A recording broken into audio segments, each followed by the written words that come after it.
हाँ तो कितने, how many state and UT, UT are there in India? तो 28 है, 28 स्टेट है और 8 जो है यूटी है। और कैपिटल तो है कॉमन है, ये तो पता ही है, तमिलनाडु की कैपिटल प्रीवियस नेम था मद्रास, चेन्नई हो गया, वेस्ट बंगाल की कैलकत्ता था, अभी कोलकाता हो गया, महाराष्ट्र बॉम्बे मुंबई हो गया, पौंडीचेरी, पौंडीचेरी भी पुडुचेरी हो गया, कर्नाटका बैंगलोर था, अभी बेंगलुरु हो गया, केरला त्रिवेंद्रम था, अभी तिरुवनंतपुरम हो गया। Delhi is at UT. Delhi UT है. By which of the following constitutional amendment Delhi was given status of national capital region? तो 69 कॉन्स्टिट्यूशनल अमेंडमेंट हुआ था, तो उसके तहत दिल्ली को नेशनल कैपिटल रीजन और मतलब डिक्लेयर किया, was given as a status of national capital region. Which one of the following pairs is not correctly matched in terms of power of the President of India to make regulation of for certain UT under Article 240 of Indian Constitution? तो not correctly match, तो इसमें क्या है, 241 clause one ये अंडमान निकोबार ये भी सही है, और 241 बी लक्षद्वीप, 241 सी पौंडीचेरी नहीं है, ये गलत है, और 241 डी दमन एंड दीव है। तब यहाँ पे देखो, लक्ष्य जो सी है, सी मतलब लाइक लक्ष्य अंडमान एंड निकोबार यहाँ पे 241 ए, लक्षद्वीप 241 बी, दादर नगर हवेली 241 सी में, यहाँ पुडुचेरी में लिखा गया है। Which one of the following statement is incorrect? तो गोवा अटेंड फुल स्टेटहुड 1987, 1987 में मिला, ये सही है। Diu is island in the gulf of Khambhat, ये भी सही है। Daman and Diu were separated from Goa by 56 amendment of the constitution of India, ये भी सही है। Dadra Nagar Haveli were under French colony till 1954, ये गलत है क्योंकि दादर नागर हवेली था पोर्तुगीज कॉलोनी में था। Sikkim become state of India under 35 constitutional amendment, 35वें कॉन्स्टिट्यूशनल अमेंडमेंट आया। Which of the following constitution amendment integrated Sikkim as a full fledged state to of the Indian union? तो 36वां कॉन्स्टिट्यूशनल अमेंडमेंट आया।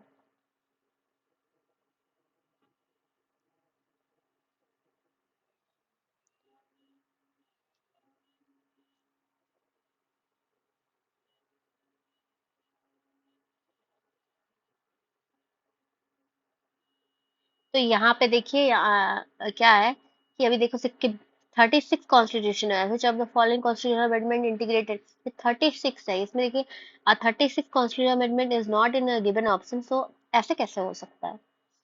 36 आंसर है तो 36 ही होगा ना। Separate Vananchal state carve out of Bihar can be made possible by, तो कैसे पॉसिबल हो सकता है? The power to form a new state by separation of territory from the state has given to parliament under article 3 of the constitution, इसमें नहीं लिखा गया, state का कोई रोल नहीं होता है। which one of the following is the correct chronological order for formation of following state as a full state of indian union?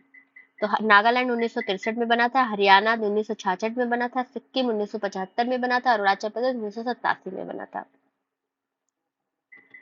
Sikkim कब हुआ था? 16 मई 1975 को इंडियन रिपब्लिक का पार्ट हुआ था। अरुणाचल प्रदेश 1987 में। छत्तीसगढ़ मध्य प्रदेश से कार्व आउट हुआ था 1 नवंबर 2000 को, और झारखंड 15 नवंबर 2000 को बिहार से अलग हुआ था।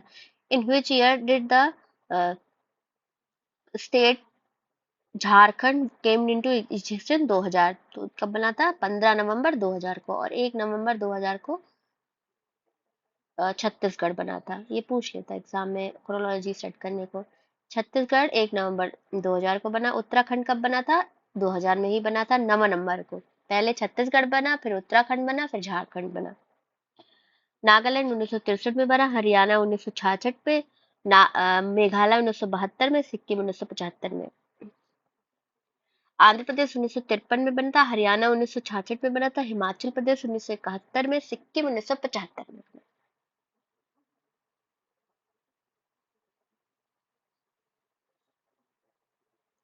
हरियाणा 1966, गोवा 1987, झारखंड 2000, तेलंगाना 2014।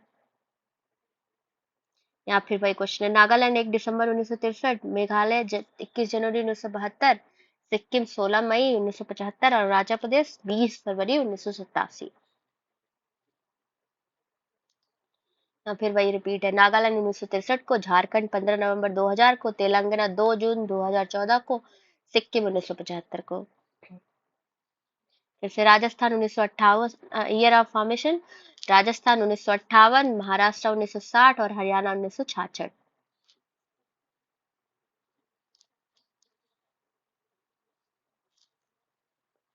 विच ऑफ, ये फिर से रिपीटेड क्वेश्चन। बिहार कब बी 1912, Bihar as a Indian national form है 1912, 22 मार्च 1912 को बना है। One of the following statement incorrect, point out. तो कौन सा है? State of Mysore was renamed as Tamil Nadu. तो स्टेट ऑफ मैसूर रीनेम्ड हुआ कर्नाटका, और गोवा सेपरेटेड फॉर दमन दीव, सही है। The state of Bombay split into Gujarat and Maharashtra, ये भी सही है। Himachal Pradesh was previously in the list of UT, ये भी सही है। ULFA, ULFA extremist are related to which state? Assam. People war group, ये a terrorist organization is based on Andhra Pradesh. Kaveri river और dispute among which of the following state? तो कावेरी में कर्नाटका है, तमिलनाडु है, पौंडीचेरी है और केरला है। The Commission for Reorganization of State on the basis of language was established in, तो ये बना था 29 दिसंबर 1953 को बना था, इसमें कोई नहीं। State was reorganized on the basis of language in 1956। In which year were the state reorganized on linguistic basis? तो 1956। which is the first ever state constituted on linguistic basis? तो आंध्र प्रदेश बना था। which of the following is the first state in India formed on the basis of language? तो आंध्र प्रदेश बना था। which of the state enjoy the distinction of first being created on linguistic basis? तो ये भी Andhra Pradesh, repeated question हो रहा है। Citizenship, अभी सिटीजनशिप आ गया। तो इन कॉन्स्टिट्यूशन में अनुच्छेद 5 से, मतलब आर्टिकल 5 से आर्टिकल 11 तक, पार्ट 2 में जो है, कॉन्स्टिट्यूशन के पार्ट 2 में सिटीजनशिप का क्लॉज है। सिटीजनशिप, और in India like that of Britain adopted system single citizen. जैसे अमेरिका में दो डुअल सिटीजनशिप है, और बट इंडिया में क्या है? सिंगल सिटीजनशिप है। अगर दूसरी कंट्री की आप सिटीजनशिप लोगे तो आपकी ये ऑटोमेटिकली जो है, आप अगर सरेंडर नहीं करते हो इंडियन सिटीजनशिप, तब भी आपकी कैंसिल हो जाती है citizenship. Indian citizenship act first pass हुआ था 1955 में हुआ था, और ये प्रेस्क्राइब करता है 5 way of acquiring a citizenship: by birth, bye decent, bye registration, bye naturalisation, bye incorporation of territory. मतलब पैदा हुए आप, ऑडिशन आपके डिसेंडेंट हो यहाँ के, मतलब मम्मी दादी दादा पापा मम्मी, और तो उसके थ्रू मिल जाता है। रजिस्ट्रेशन, आप प्रॉपर रजिस्ट्रेशन कराए जाके, मतलब लाइक कहीं और कंट्री के हैं और आप प्रॉपर रजिस्ट्रेशन से आपको इंडियन सिटीजनशिप चाहिए, तो इस तरह से जैसे होता है एक्वायर की जाती है। और नेचुरलाइजेशन प्रोसेस होती है कि आप बहुत दिन से यहाँ रह रहे हो, 11 साल हो गए, 20 साल हो गए, तो धीरे धीरे नेचुरलाइजेशन हो जाता है, तो आप अप्लाई करो। बाय इनकॉर्पोरेशन ऑफ टेरिटरी, जैसे स्टेट में, मतलब जैसे सिक्किम को शामिल किया गया इंडियन रिपब्लिक में, तो सिक्किम एक इंडिपेंडेंट यूनिटी थी। जब शामिल किया गया उस सिक्किम को, तो वहां के लोग ऑटोमेटिकली इंडिया के सिटीजन हो गए। और कैंसिल कैसे होती है? बाय रीएनंसिएशन, आप खुद ही त्याग दो। बाय टर्मिनेशन, और क्या बाय रीनंसिएशन या टर्मिनेशन, और या डिप्राइवेशन, मतलब टर्मिनेट हो जाती, कर दी जाती है, बट डिप्राइव्ड, जैसे क्या होता है कि आप खुद ही त्याग दो, या कभी कभी होता है कि लाइक आपने किसी और स्टेट की किसी और कंट्री की सिटीजनशिप ले ली, तो आपका यहाँ का इंडिया से का जो सिटीजनशिप है वो कैंसिल हो गया।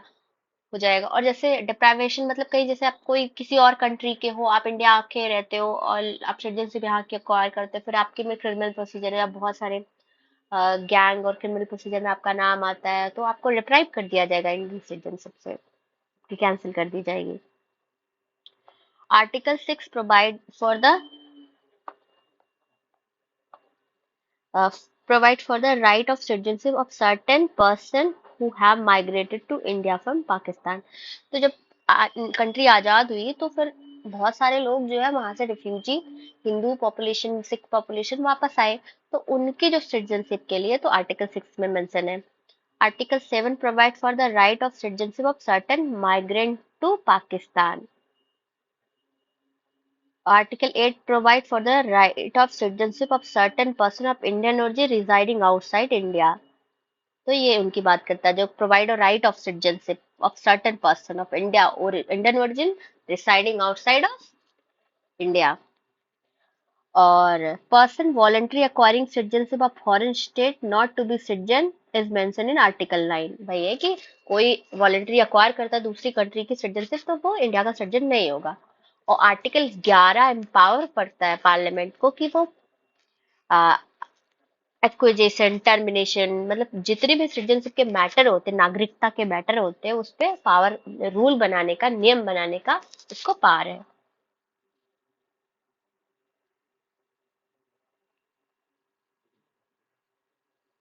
अब यहाँ पे क्वेश्चन आ गया कि citizenship provided by constitution of India is single citizenship है, हमारे यहाँ सिंगल सिटीजनशिप होती है। और कौन जैसे which article of the Indian constitution are related to citizenship? 5 से 11। In which part of the Constitution of India we find the provision related to citizenship?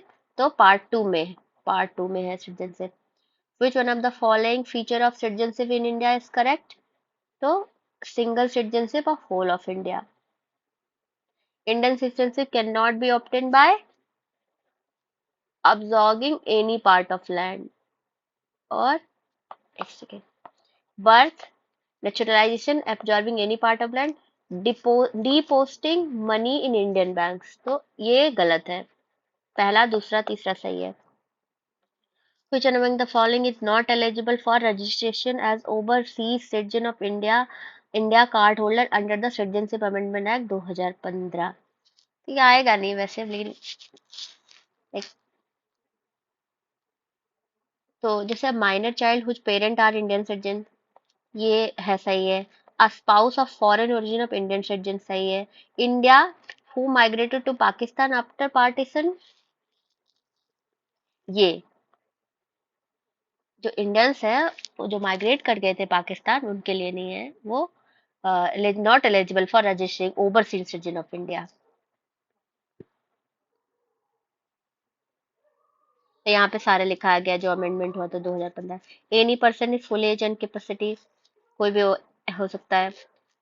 Who is a person of another country but was a citizen of India at the time और any time after the commencement of constitution. Who is a citizen of another country but was eligible to become a citizen of India at the time of the commencement of the constitution. Who is citizen of another country but belong to a territory that became part of India after 15 day of August 1947. Who is the child or grandchild or great grandchild of such citizen? A person who is minor child of person mentioned in a clause। A person who is minor child and whose parent are citizen of India or one of the parent in a citizen of India, ये भी है। A spouse of foreign origin of citizen of India, a spouse of foreign origin of overseas citizen of India, cardholder registered under section 7A and whose marriage has been registered and subsisted for a continuous period of not less than 2 years immediately preceding the presentation of application under the section। A citizen of India will lose his or her citizenship if he or she renounced Indian citizenship, voluntarily acquired the citizenship of another country, marriage a citizen of another country, criticize the government। तो ये 1 और 2 होगा।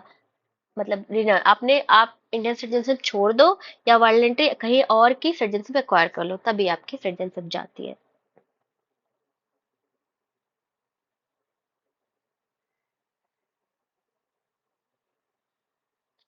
Article 371A to 371I was inserted in the Constitution of India to meet regional demand of Nagaland, Assam, Manipur, Andhra Pradesh, Sikkim, Mizoram, Arunachal Pradesh and Goa।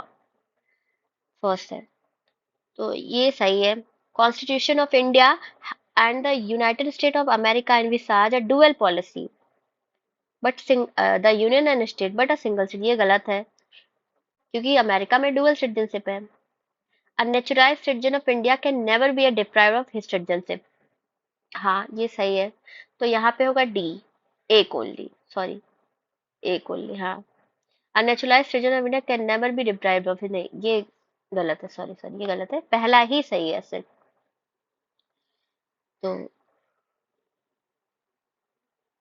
and also naturalized citizenship may be deprived of its citizenship subject to the provision of Section 10 of Citizenship Act। हाँ, which country accepted the policy of dual citizenship? तो USA में dual citizenship है। Which among the following is competent to prescribe the condition for acquisition of citizenship? Parliament। Who among the following has the exclusive power of determine the issue of citizenship in India? तो exclusive power तो parliament को ही है, इसमें नहीं mention है। How many years does a person of India origin need to reside in India to become a citizen of India under the Citizenship Act 1955? तो कितना साल रहना जरूरी है? 7 साल। When was the Citizen Bill 2019 passed by Parliament? 11 December 2019। Who was the Citizenship Act when was the Citizenship Act passed? तो ये क्या है, कितने में है? बी, 11 दिसंबर 2019 को। With reference to of India, consider the following statement. There are only one citizen and one domicile। सही है। A citizen by birth only can become the head of the state। यहाँ पे ये रूल नहीं है।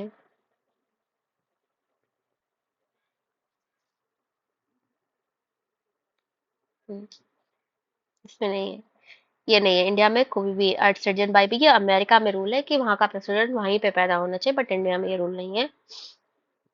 A foreigner, a foreigner once granted, a foreigner once granted the citizenship cannot be deprived of it under any circumstances। तो कौन सा सही है? ये वन सही है। इसमें एक सेकेंड, ये तो गलत है। Foreigner once granted of citizenship can not deprive, क्योंकि डिप्राइवेशन का ही ऑप्शन है।